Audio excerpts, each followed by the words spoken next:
The morning dawned mild in the neighborhood of Riverside Hills, on the outskirts of Detroit.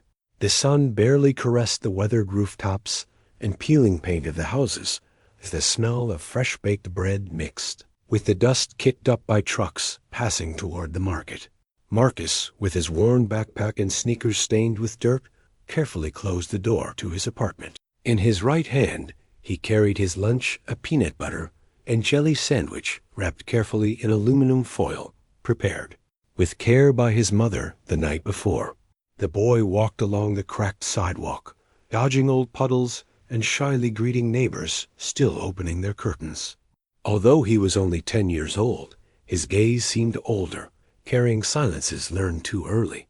Every day he made the same journey to school, passing the abandoned Baptist church on the corner, a place adults avoided out of superstition and children out of fear. But that morning something was different. Sitting on the curb beside the church entrance was a man. He was thin with a dark beard and deep eyes that didn't seem to belong to anyone from around there. His clothes were dirty, torn in places, and his bare feet showed cracks like dried field soil. Yet he didn't inspire fear. Quite the opposite. There was a disarming peace about him, a calm that contrasted with the background noise of the neighborhood. Marcus slowed his pace. He felt a strange tingling in his stomach, like when you know something important is about to happen. The man wasn't asking for anything. He didn't even extend his hand, just looked at Marcus with such serene tenderness that it broke through any defense. "Good morning, boy," the man said with a soft voice, almost like a whisper that caressed the soul. Marcus didn't respond immediately. He looked at his sandwich, then at the man. A thought crossed his mind like lightning. He's hungrier than I am. Without thinking further, he approached, unwrapped the aluminum foil, and extended the sandwich. "Do you want my lunch?" he asked in a timid but firm voice. The man smiled, a warm, genuine smile, the kind you rarely see anymore. "Thank you, Marcus." The boy froze. "How do you know my name?" But the man only lowered his gaze. He took the sandwich with delicacy, as if it were a precious gift, and added, "What you give from the heart returns multiplied." Marcus felt a chill run down his spine. He blinked, and for a second, he looked to the side where a stray dog was crossing the street. When he turned back to look at the man, he was gone, disappeared. There was no trace, not even footprints of his bare feet in the dust. Confused, Marcus turned around searching for him. He walked to the corner, looked behind a tree, but nothing. No one had seen him arrive. No one had seen him leave. He looked again at his empty hand, still holding a small piece of aluminum foil between his fingers. A quiet inner voice, clear but faint, told him that this encounter had not been ordinary. Who was that man? How did he know his name? Why did he feel such peace looking at him? He breathed deeply and continued on to school with an empty stomach, but his heart strangely full. If you're enjoying these stories filled with mystery and emotion, subscribe now to the channel so you don't miss what's coming. Every story can change your life. Marcus lived with his mom, Mrs. Linda, in a small one-room apartment above a laundromat, built with cinder blocks and a thin roof. There were no luxuries. The floor was worn linoleum, and hot water was a privilege that came only when they heated a kettle on the stove with patience. And yet, tenderness breathed in that home. Mrs. Linda, a dark-skinned woman with cracked hands and a strong gaze, worked cleaning houses from 6 in the morning until the sun set behind the buildings. Marcus learned early to prepare himself for school, to heat up canned beans without burning them, to make sure he didn't forget his backpack. His father, according to what his mom said, had crossed the border looking for a better life, but never came back. Not a single call, not a letter. All that remained was an old photograph, where the three of them could be seen at a county fair eating cotton candy. Despite that absence, Marcus was a kind boy. He didn't fight with anyone, helped the neighbors, and carried a profound gaze, as if understanding more than he said. But life in Riverside Hills wasn't easy. Poverty wasn't just felt in the stomach, but also in other people's looks, in the way they treated you when you didn't have new shoes or a complete school uniform. At school, the other children weren't always cruel, but the difference was noticeable. Marcus was marked for always bringing the same peanut butter and jelly sandwich. Some made fun of him for his torn backpack or for not having money to buy at the school cafeteria. "Peanut butter again, Marcus?" said Derek, a boy from a merchant family. "Your fingers are going to stick together." Marcus pressed his lips and lowered his head. He didn't respond. He knew that if he defended himself, it would make things worse. Sometimes his only defense was to bite harder into his sandwich, as if by doing so he could also swallow the anger and sadness.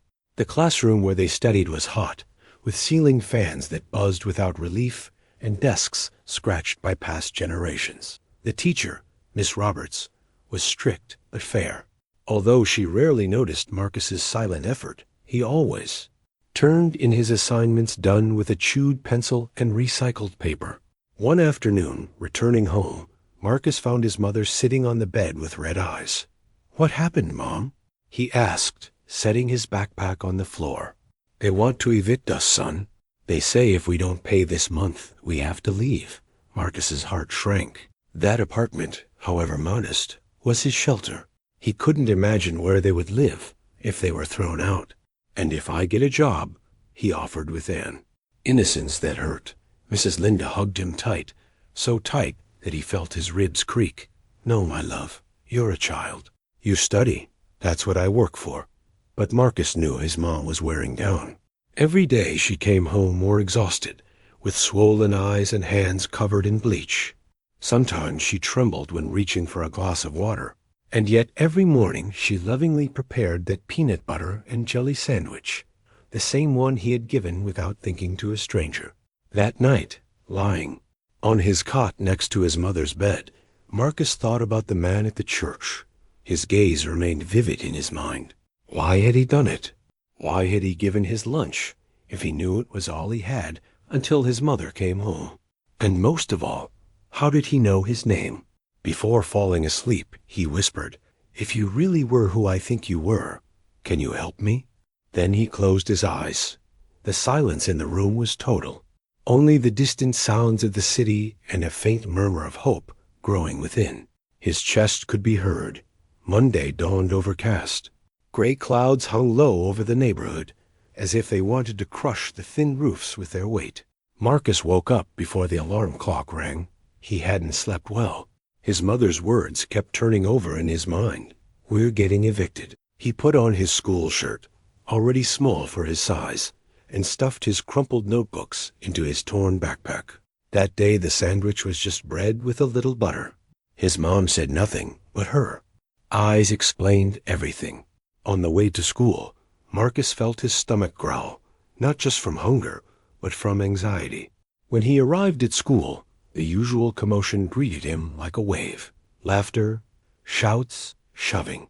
As soon as he sat down, Derek, the boy who usually bothered him, approached with a group of classmates. "So, what did you bring today, Marcus?" "Bread with air," he said mockingly while the others laughed. Marcus didn't answer. He pulled out his notebook and pretended to focus. But inside, he wanted to disappear. Later, during science class, a classmate in the row behind him, Brandon, fainted. No one reacted. Only Marcus stood up running. "Miss Roberts, Brandon is falling." The teacher hurried to help him, but instead of recognizing Marcus's action, she scolded him. "Don't stand up without permission," she snapped, without noticing that he only wanted to help. Marcus sat down without saying anything, swallowing the injustice. No one seemed to see his effort, his kindness, or his pain. At recess, he sat alone, as always, at the edge of the playground. His bread with butter had become hard, but he bit into it anyway. He had to fill his stomach somehow. Suddenly, he saw a stray puppy approach, wagging its tail, its ribs showing, and its eyes bright. Marcus tore off half his bread and gave it to him. "You're hungry too, right?" The puppy licked his hand before carrying off the piece. For an instant, Marcus smiled, feeling like he could feed someone. Even an animal gave him small relief. That afternoon, returning home, he found his mother sitting with an envelope in her hands. She opened it without saying a word and showed him a letter. "We have 1 week, Marcus. The landlord won't wait any longer." Marcus lowered his gaze and didn't know what to say. He wanted to help, but he was just a boy. That night, while washing dishes in a plastic tub with cold water, he heard through the window the voice of a neighbor yelling at his wife. The walls in the neighborhood were thin, and other people's arguments always seeped in as if they were his own. The atmosphere was heavy. Hopelessness floated like old dust that nobody could sweep away. Going to bed, he looked at the ceiling. He counted the holes where the moon's light came through. Each one seemed like a distant star. "What you give really does come back," he whispered. No one answered, but something burned in his chest. A mix of sadness, helplessness, and a seed of faith that refused to die. He thought about the man at the church, his gaze, his voice, that phrase, "What you give from the heart returns multiplied." Where was that return? Where was the multiplication? He closed his eyes, and just before falling asleep, he remembered something his grandmother used to tell him when he was smaller. God is slow, but he doesn't forget. And although he didn't fully understand what it meant, he decided to believe, at least for one more night. The afternoons in Riverside Hills tended to fill with a sticky heat that dulled thoughts. That Tuesday, the air seemed suspended, as if the entire neighborhood was holding its breath. Marcus returned from school more silent than usual. He didn't even greet the stray cat that always waited for him on the curb. He left his backpack on the bed, took a glass of water, and without saying a word, searched among his things. Something had been bothering him for days. He rummaged through his notebooks among folded papers, and there he found it, a small piece of the aluminum foil where the sandwich had been wrapped. But it wasn't just that. On the back, in blue ink with fine handwriting, there was a sentence written that he was sure he hadn't seen before. "Everything you gave will come back multiplied." Marcus went rigid. He felt his heart pounding in his ears. He touched the ink with his fingers. It was dry. When had that been written? Who had done it? He ran to his grandmother's house, Mrs. Paulette, a woman with a measured voice and deep faith. She lived 3 blocks away in a small house with rosaries hanging on every wall. He found her sitting in a rocking chair, knitting with thick yarn and glasses crooked on the tip of her nose. "Grandma, can I ask you something?" "Of course, my dear. What's worrying you?" Marcus showed her the paper. She read it in silence and looked up serious. "Where did you find this?" "It's from the sandwich I gave a man, one who was outside the church. He had bare feet, but he spoke beautifully. He called me by my name and then disappeared." Grandmother Paulette's eyes filled with an emotion Marcus couldn't decipher. She set down her knitting and asked him to sit beside her. "When your mother was a child, I used to tell her stories about how sometimes Jesus appears among people, not with wings or lightning in the sky, but like anyone else, like a stranger who needs help." "Jesus?" Marcus whispered with a trembling voice. "Yes, my love. He said that everything you did for the smallest, for the most needy, you were doing to him. Sometimes only the pure of heart recognize him." Marcus swallowed hard. He looked at the paper again and felt a strange warmth in his chest, a mix of fear and hope. "And do you think it was him?" "I don't know, Marcus. But if you felt peace, if something changed in you, then it wasn't a simple encounter." The grandmother rose with effort, went to a shelf, and took out a small book with worn covers. It was a Bible. She opened it to a marked page and showed him a verse. "For I was hungry, and you gave me something to eat." Marcus read in silence. Then he carefully folded the paper and placed it inside the book, hugging his grandmother. That night, returning home, he felt different. There was no hot meal and no good news about the rent, but there was something new inside him, as if a seed had sprouted, growing slowly between the cracks of his sadness. Before sleeping, he looked at the ceiling as always, but this time, instead of counting holes, he closed his eyes and whispered, "Thank you for coming. If you really were you, I want to see you again." And although the silence didn't break, He felt like an invisible caress brushed across his face. Wednesday dawned with a clear sky, as if the entire city was breathing with more ease. Marcus woke before the alarm. He had dreamed of a light that enveloped him warm and soft, like the blankets of his childhood. He didn't remember the details, but when he opened his eyes, he felt lighter, as if the weight on his chest had lifted. He went out to the hallway to look for the water jug to wash up when he saw a grocery bag in front of the door. He thought it was from a neighbor, but there was no name or note. It was just there, as if left by someone who didn't want to be seen. He opened it carefully. Inside was rice, beans, a package of tortillas, a carton of milk, even some packets of instant oatmeal. Marcus called to his mom urgently. "Mom, come see." Mrs. Linda, still half asleep, approached, wrapped in her cardigan. "Who left this?" "I don't know. It was here when I came out." She looked around suspicious, then examined the bag with shining eyes. "We don't have neighbors who could give us this. And if it was from the church, we would have been notified."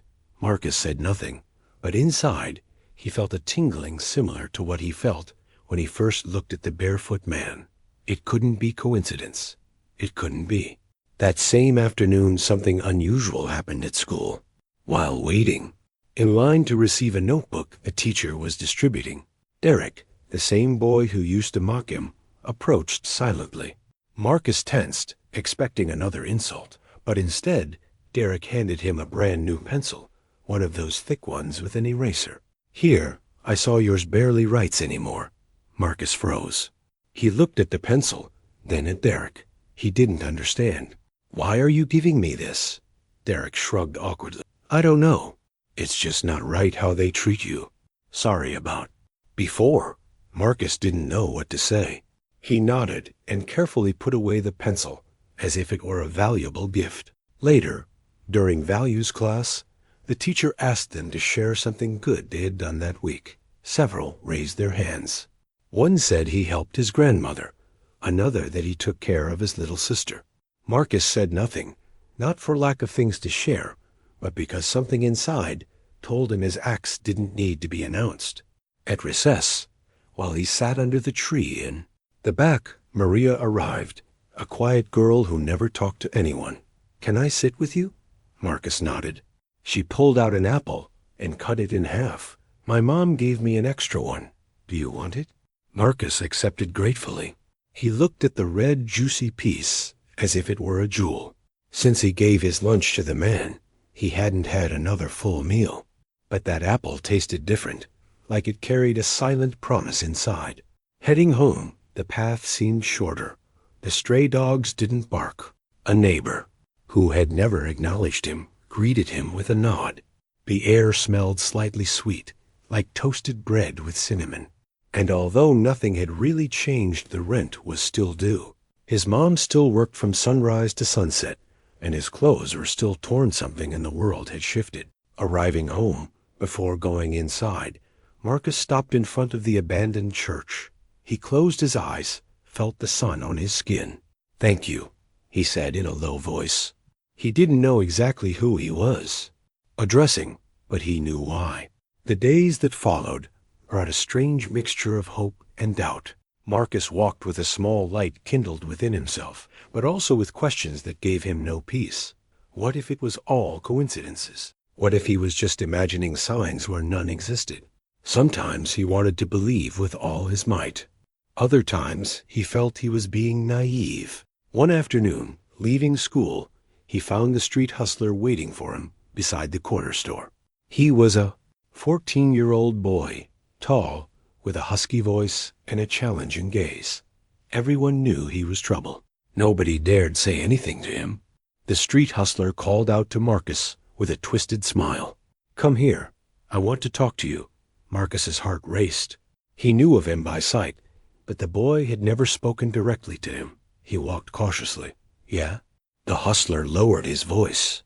"I heard you're short on cash, that your mother's about to lose the apartment, right?" Marcus looked at him, surprised. "How do you know that?" "Everything gets around, brother. Look, I have a way for you to make some quick cash. Easy, no real hassle. He showed him a small cardboard box with pills inside. You just deliver this to a guy on the corner of 5th and Madison. He gives you $500. You give me $300, and you keep $2. Quick money. Nobody finds out. Marcus swallowed hard. $200 was a lot for him. It could help his mom buy groceries, pay some of the rent, but something in his stomach twisted. No, I can't. What? You're going to keep waiting for miracles? The hustler mocked. Life doesn't work that way, kid. You got to make moves. Everything's business. Marcus thanked him but declined. He walked quickly, feeling a weight on his shoulders. For the first time, real temptation had knocked on his door. Not fantasy, not a game. It was real, and saying no had cost him. That night, arriving home, he found his mom lying down with a cold cloth on her forehead. What happened, Mom? Just exhaustion, she whispered. I got dizzy at work. The lady let me leave early. Marcus prepared some tea with what little was left. He sat beside her, watching her face disappear into sweat and tiredness. He felt a profound helplessness. He wanted to scream, break something, disappear. What good was being kind if everything stayed the same? Why, when he hurt no one, did so much pain have to fall on him? That night, he had a restless dream. He was walking down a dark street with no lights. Suddenly, the barefoot man appeared before him. He was clean, wearing a white garment that glowed in the darkness. He looked at Marcus with sadness. Don't sell yourself, Marcus, he said. You already have everything you need. Marcus wanted to ask what that meant, but he woke with a start. The room was dark, the silence absolute. He sat up in bed, sweating cold. He remembered the words, "You already have everything you need." He didn't understand everything, but he knew one thing. Even if things were difficult, he didn't want to become someone who hurt others for money. He didn't want to disappoint his mom or himself. He looked out the window where the moon hung like a lonely lantern. He breathed deeply. Maybe the miracle wasn't that everything got solved, but that he chose to keep being good, even when no one else did. The week grew heavier and heavier. Mrs. Linda couldn't go to work for 2 days, and the money simply didn't stretch far enough. Small bag of groceries they had received ran out quickly. Marcus searched for ways to help, but everything was too much for him. One afternoon, returning from school, his mom's eyes were swollen. There was no need for her to say anything. Marcus knew the deadline for the rent had arrived. She hugged him with a silent force, as if that was her way of apologizing for not being able to protect him from everything. That night, while his mother slept with difficulty, Marcus slipped out. He walked through the quiet streets of the neighborhood with racing thoughts and a turbulent mind. His steps took him without intention to Mr. Raymond's pharmacy. He had a reputation for being strict, but fair. The lights were still on. Marcus entered cautiously.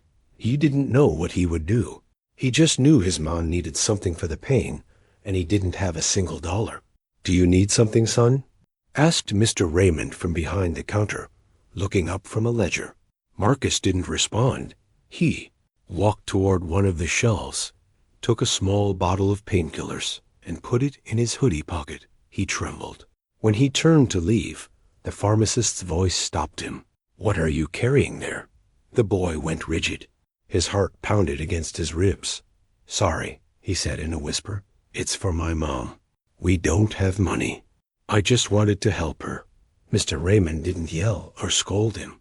He walked slowly toward Marcus, looked at him with sadness, and asked him to sit in a chair in the corner. "What's your mother's name?" "Linda. The lady who cleans houses on Tuesdays and Thursdays." Marcus nodded. The tears were already falling down his cheeks, heavy and hot. "I didn't want to steal, really.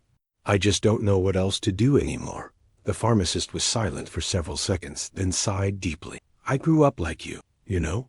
No father, a sick mother, and a lot of hunger.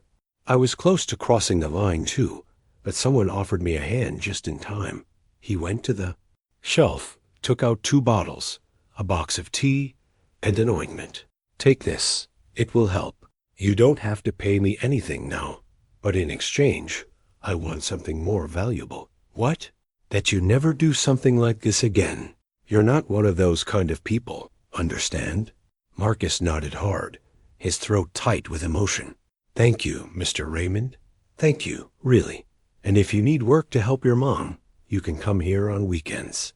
Sweep, stock boxes, clean windows.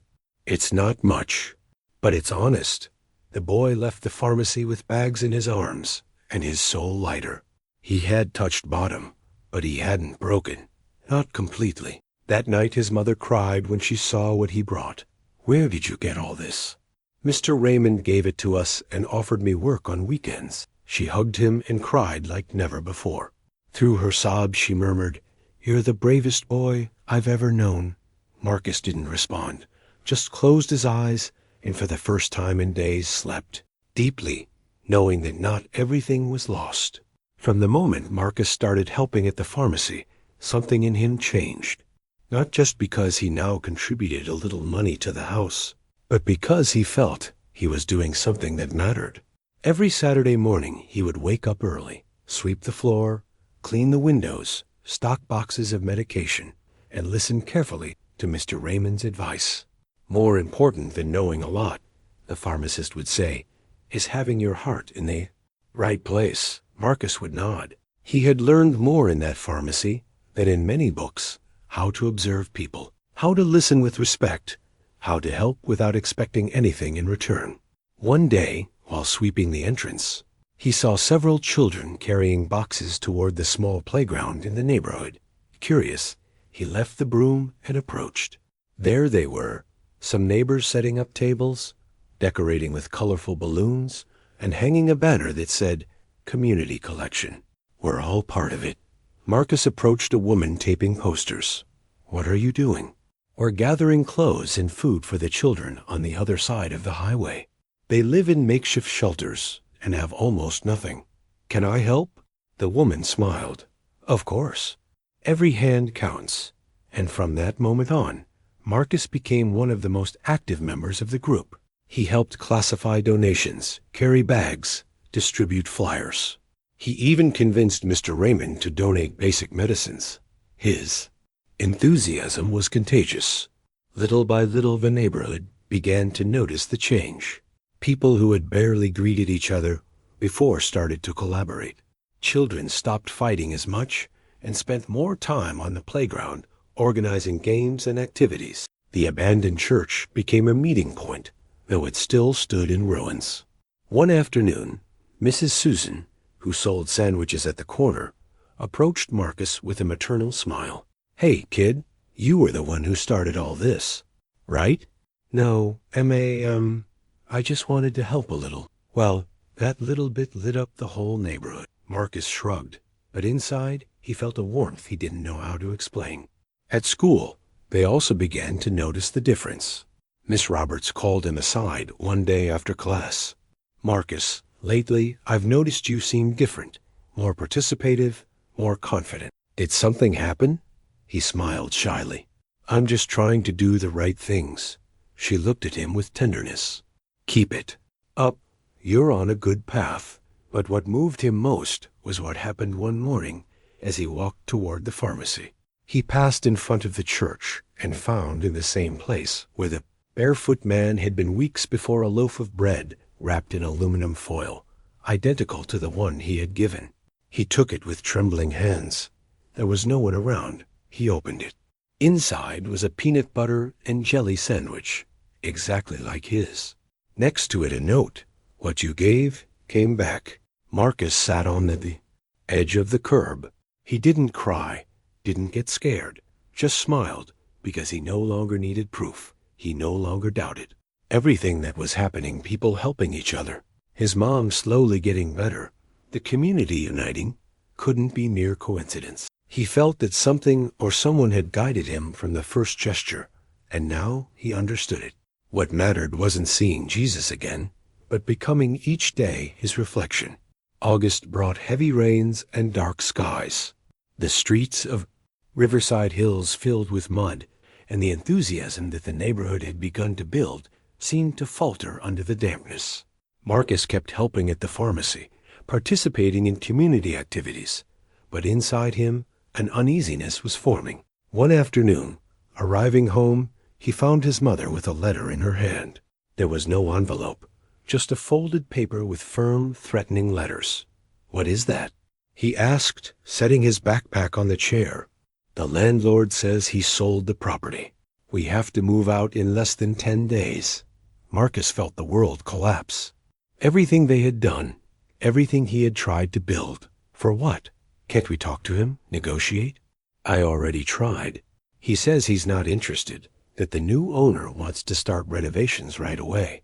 That night, Marcus couldn't sleep. He thought about every brick in his home, the holes in the ceiling he had learned to avoid when it rained, the corner where he kept his notebooks. All of that could disappear. Next day at school, he couldn't concentrate. Numbers danced on the blackboard, and the teacher's words seemed distant. At recess, he went straight to the tree where he usually sat. He pulled out a notebook where he had started writing his thoughts, a habit Mr. Raymond had suggested. He wrote only one sentence. What if all this was a lie? Just then one of the children from the community group arrived with a distressed face. "Marcus, they stole the collection." Marcus stood up immediately. "What? Do you mean they stole it?" "Someone broke into the church last night, broke down the door, took the box with everything we had gathered clothes. Food, school supplies, everything." Marcus ran to the place. Several neighbors were gathered. Some were crying, others arguing. The door was forced. The ground covered with broken boxes, torn tape, crushed breadcrumbs. He stood in front of the disaster with his throat constricted. They had worked so hard, and in seconds everything had disappeared. "This is pointless," said a woman. "It always happens. We tried to do something good, but the world doesn't change." Marcus didn't respond, just lowered his head. Inside him something was breaking. That night he sat on the bed with the notebook open. He reread what he had written. What if all this was a lie? He closed his eyes. For the first time in weeks, he didn't feel peace. He didn't feel the warm voice within, only a deep, dry silence. He knelt beside his cot and clasped his hands. He didn't know quite what to say, but he tried. "You know who you are. If you were really there with me, if it was you who gave me strength, I'm not asking for miracles or new houses or money. Just tell me I'm not alone. I don't want to give up, but it hurts so much.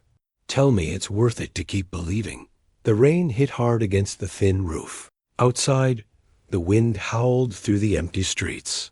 He remained like that, in silence for several minutes. There was no answer, no sign. And yet, something in his chest stayed kindled. Minimal, fragile, but alive, like a candle that refuses to go out in the middle of the storm. Saturday dawned with a different air. It wasn't the weather. The sky was still overcast, and the atmosphere heavy with dampness. It was Marcus, who, despite everything that had happened, woke with a new impulse. He had cried, yes. He had felt that everything was crumbling, but he had also prayed, and although he got no answer, he didn't feel empty. That small flame inside him was still alive. He left home without saying anything. He walked through the still wet streets, with puddles reflecting the gray sky. He carried his notebook under his arm with no fixed destination.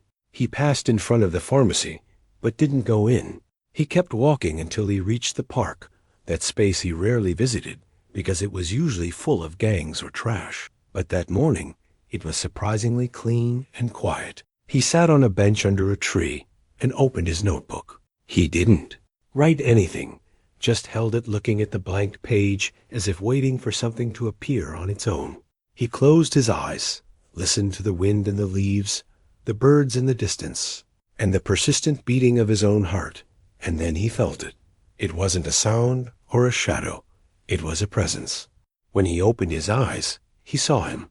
There, a few meters away, was the same man he had seen in front of the church weeks before, but this time he didn't have dirty feet or torn clothes. He wore white, clean, serene. His hair fell softly over his shoulders, and his face, though different, was unmistakable. The same gaze, the same smile. Marcus stood with his heart beating strongly. "Is it really you?" The man didn't respond with words, just looked at him.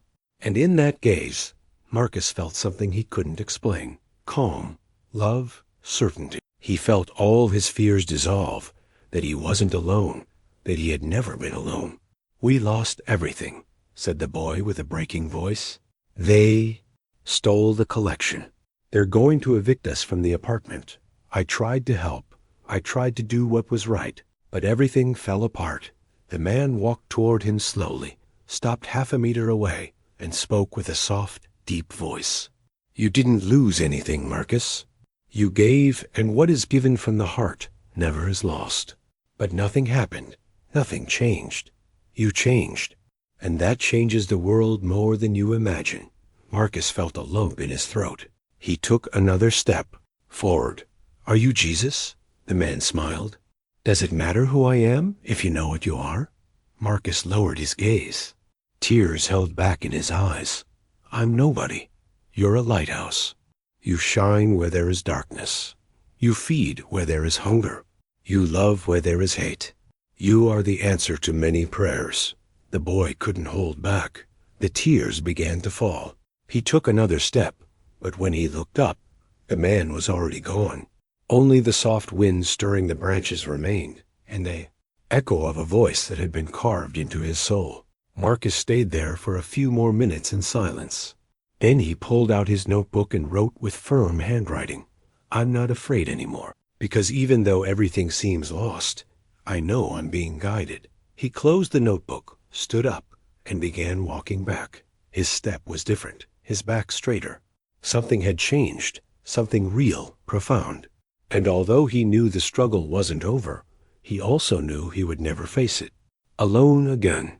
The following Monday began with soft knocking on the door. Mrs. Linda, still half asleep, got up thinking it was the landlord. But when she opened the door, there was no one, just an envelope sealed with adhesive tape resting on the faded doormat. She took it with caution. It was addressed to her name. When she opened it, her hands trembled. Inside were several bills carefully folded and a note written with careful handwriting. "For so you can keep building. You deserve it, Mrs. Linda." Put a hand on her chest. Marcus approached, still with sleep-filled eyes. "What's happening, Mom?"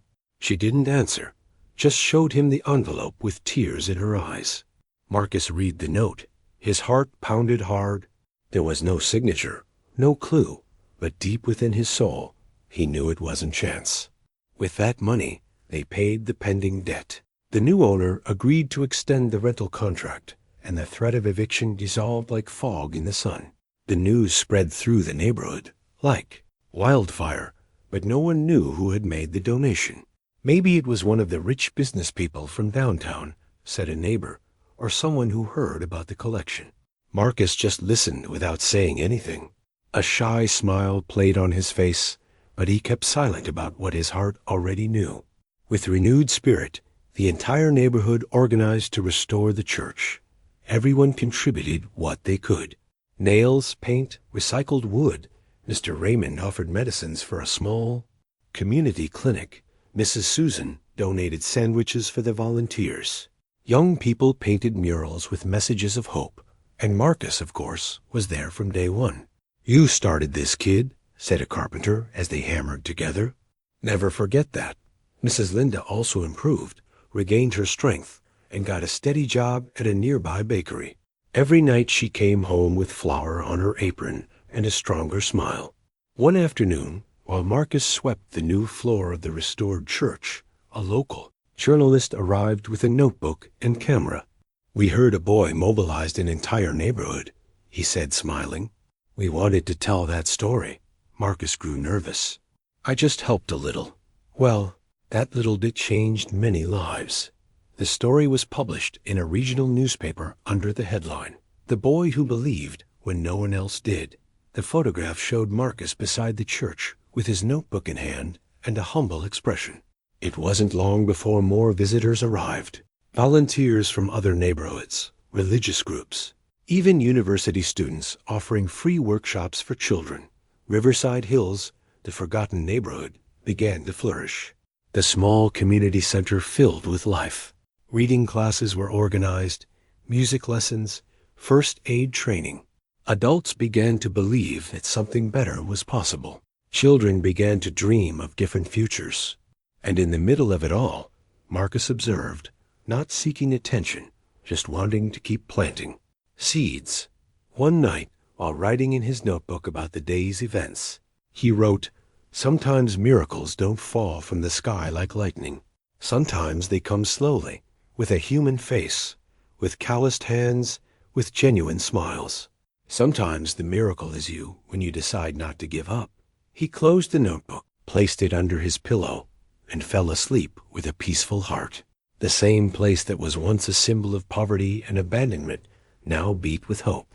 And although not everyone knew about the man who ate his sandwich in silence, Marcus would never forget what started it all, because he understood, with the certainty of one who has seen beyond the visible, that small gesture had been the first step of a miracle that would keep growing. The sun shone brightly over Riverside Hills. The rains had ended, and fresh air brought with it the aroma of fresh-baked bread from the bakery where Mrs. Linden now worked. The neighborhood, which once seemed trapped in abandonment, now breathed with different energy. New colors on the walls, children playing without fear in the streets, elderly people sitting in the sun sharing stories. Marcus was preparing for something very special, his 11th birthday. He had never had a big party and didn't expect one. But that morning, when he woke, he noticed something different. On the kitchen table, a cake decorated with frosting and fruit waited for him alongside a handmade sign that read, "Happy birthday, my love." His mom hugged him hard with tear-filled eyes. "It's not much," she said, "but it's with all my heart. It's perfect, Mom. Thank you." Later, leaving the house, he found several children waiting for him in front of the restored church. They led him to the playground where balloons hung, a pinata shaped like a star had been set up, and a table with juice and candy was ready. "Surprise!" they shouted together. Marcus covered his mouth in shock. He didn't know what to say. Everyone was there. His school friends. From the community center, Mr. Raymond, Mrs. Susan, even Miss Roberts. "You deserve it," said Derek, the boy who once made fun of him. "Thank you for teaching us to believe." During the party, Marcus received a special gift, a brand new hardcover notebook with thick pages. On the first page, a dedication, "So you keep writing miracles." That day, for the first time in a long time, Marcus felt like a real child. He didn't have to carry the weight of problems or worry about tomorrow. He just laughed, played, ate cake, and hugged those who had once been just shadows in his path. But the real transformation wasn't just in the celebrations. For weeks, Marcus had been writing ideas in his notebook to improve the neighborhood even more. He proposed creating a community garden, a space where children and adults could plant, care for, and harvest together. "The earth gives if we give to it too," he would say, remembering something his grandmother had taught him. With the help of several neighbors, they cleared a vacant lot, built borders from recycled wood, and started planting tomatoes, peppers, herbs, squash. Each plant was tended like a symbol of hope. He also organized, with Miss Roberts's help, a small book club. Once a week they gathered in the church to read stories, share thoughts, and write their own tailies. "Words also plant seeds," Marcus would say, "and when they grow, they change lives." Within a few months, Riverside Hills was transformed, not because all problems disappeared, but because there were now more people willing to face them together. Marcus continued walking with humility, greeting everyone, helping where he could. He never boasted about anything. For him, each gesture, each smile, each extended hand was part of something greater. One afternoon, while watering an herb plant in the garden, he stopped to look at the sky. The clouds formed strange shapes. One of them looked like a smiling face to him. He closed his eyes, breathed deeply, and whispered, "Thank you for still being here, for not leaving me alone." He knew the figure might just be an illusion, but it didn't matter. What he felt was real, and that was enough. He opened his notebook, wrote in the corner of the page. A neighborhood can bloom if someone plants faith. And with that sentence continued on his way, planting where there had only been stones before. It was Sunday afternoon. The neighborhood dozed in collective siesta under the orange sky, while dry leaves danced with the soft wind of October. Marcus, sitting in the yard in front of his apartment, wrote without stopping. The new notebook already had several pages filled, but this one he was filling had a different purpose. He decided to write a letter, not to anyone in particular, but to anyone who needed to believe again, to anyone with spiritual hunger. He wrote as a greeting. He told his story without decoration. The day he gave his sandwich, the face of the barefoot man, his mysterious disappearance. He spoke about the dark days, the fear of losing everything, the theft from the church, the doubts that invaded him, but also about unexpected help, the visit in the park, and how from all that his neighborhood changed, and he changed too. I don't know if it was a miracle, like in the movies. Maybe it wasn't magic. Maybe it was just love, pure and quiet, the kind that doesn't need explaining. Maybe it was Jesus. Maybe it was just a test.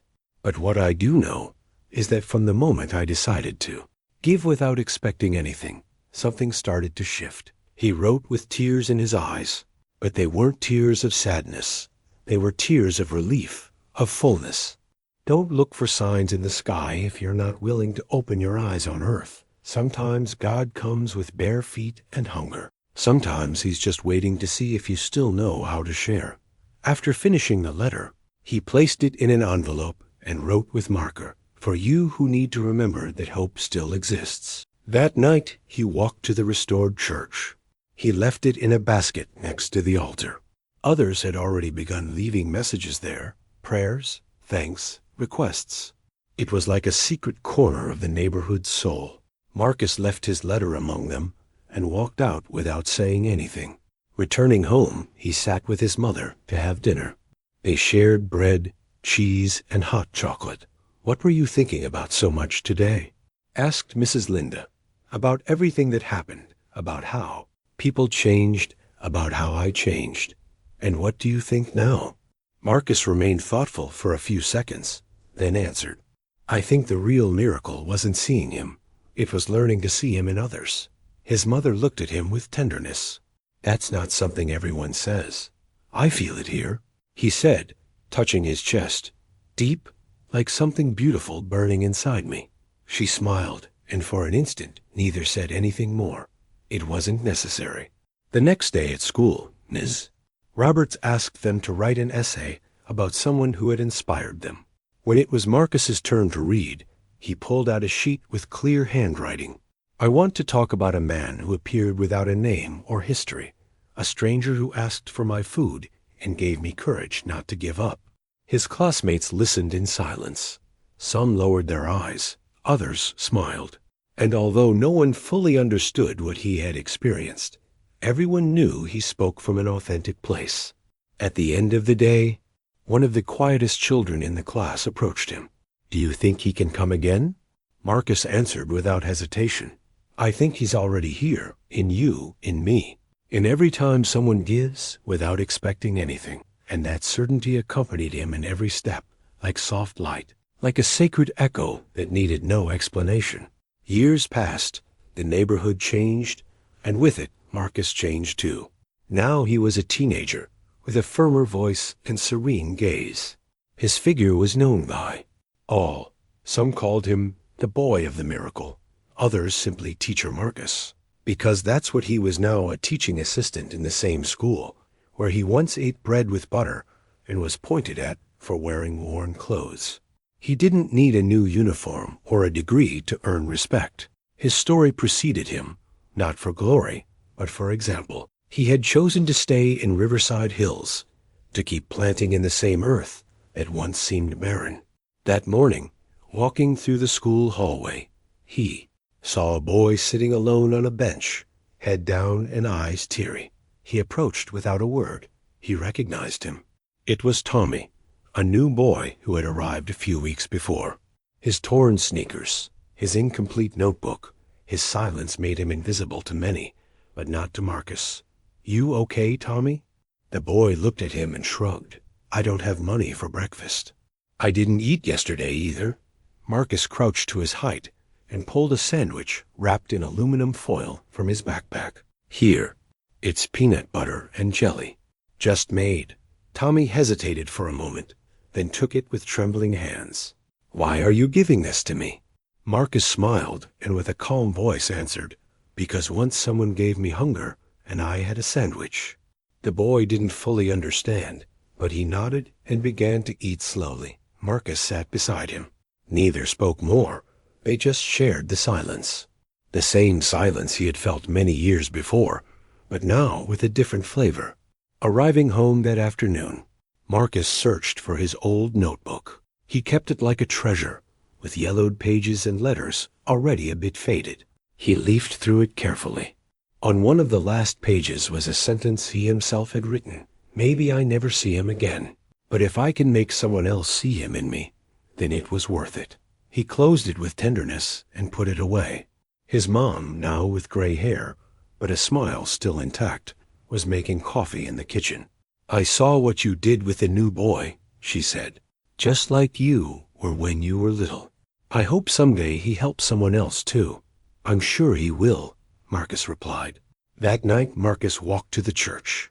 He sat in the same place where years before he had given his sandwich to the man who changed his life. He closed his eyes, didn't say anything, didn't ask for anything, just gave thanks. In his mind, he heard that voice again. You already have what you need. And yes, he had faith, he had purpose, he had peace. He no longer needed signs to believe. He was the sign for others. Returning home, he opened the new notebook he used now to write ideas for his classes. On the first page he wrote, Today a hungry boy ate. Tomorrow maybe he'll feed someone else. That's how the chain continues. That's how God lives among us. And closing the notebook, he felt that everything made sense. Not like a story that ends, but like one that begins again. Not from routine, but from mission. Because giving a sandwich at the right time, looking with compassion, listening with the heart, that can be what changes a life, like it changed his. The afternoon wind blew gently among the trees of the neighborhood. The sky, tinged with golden and orange tones, seemed to bid the day farewell with the same peace that now inhabited Riverside Hills. Marcus, now a young man, walked through the streets that saw him grow. His face carried serenity and his walk a quiet maturity. He passed the old church, now a center of community life, past the playground, where so many times he played with children full of dreams, past Mr. Raymond's pharmacy, which still welcomed those who needed help most. Arriving at school, he stopped in front of the mural, decorating one of its walls, a drawing of a boy giving a sandwich to a man with no face. Below it, a sentence in large letters. The miracle wasn't seeing him. It was becoming his reflection. Marcus read it slowly, like someone rereading a poem that never ends. Inside the classroom, the children waited for him with pencils in hand. They were new faces, lives just beginning, but he knew that among them, sooner or later, some would pass through darkness similar to what he had faced.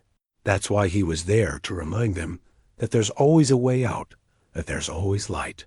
After class, Marcus closed the door, turned off the lights, and walked out to the yard.